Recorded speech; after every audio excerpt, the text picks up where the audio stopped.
Alors, donc c'est officiel. Le Hajj aura bien lieu cette année. Ça a été annoncé par le ministère du Hajj et de la Omra d'Arabie Saoudite. Et contrairement à l'année dernière où ils avaient... Là Umrah. Umrah. Mais allons-y, La Umrah. Et contrairement à l'année dernière où il n'y avait que 60 000 personnes qui avaient été acceptées, cette année, ils ont ouvert et ils acceptent 1 million de pèlerins. On dira, waouh, c'est énorme, mais... Oui, mais en fait...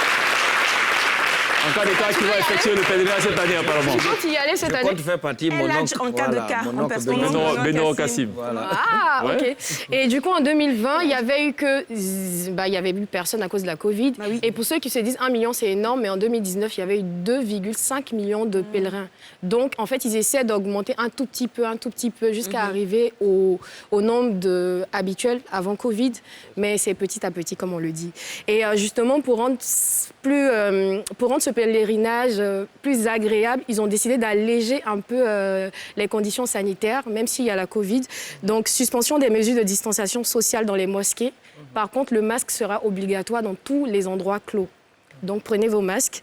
Plus de quarantaine pour les visiteurs, parce qu'avant, lorsqu'on voyageait, quand on arrivait, il fallait faire une quarantaine de 48 heures.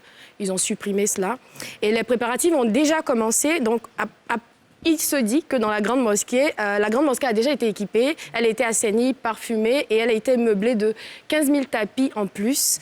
Et des opérations sont également en cours pour nettoyer, désinfecter, assainir l'ensemble de la mosquée 10 fois par jour. Donc, en tout cas, au niveau sanitaire, il s'assure que tout le monde soit clean. Et le Hajj s'accomplira du 7 juillet au 12 juillet, en fonction du calendrier lunaire, comme c'est dans la tradition musulmane. Donc, j'ai essayé de faire des recherches pour savoir, généralement, en Côte d'Ivoire, combien ça coûte. En 2019, déjà, il y avait 9 000 pèlerins qui avaient été au Hajj. Et ça avait coûté 2 millions à chacun. Et c'est parce que l'État, généralement, subventionne une partie. On n'a pas encore le quota pour la Côte d'Ivoire, parce qu'en fonction du quota que la Mecque fixe, chaque pays a un quota du nombre de personnes qu'ils peuvent envoyer. Donc, il n'y a pas encore le quota, c'est pas encore le quota que la Côte d'Ivoire peut envoyer. Donc, on n'a pas encore le prix de ce que ça va coûter. En fait. Ça va coûter à chaque pèlerin. Donc, restez à l'écoute et qui sait, donc ton oncle pourra peut-être y aller. Inch'Allah. Inch'Allah. L'illustre Beno Kassim. Merci, Sonia. Pour ces informations.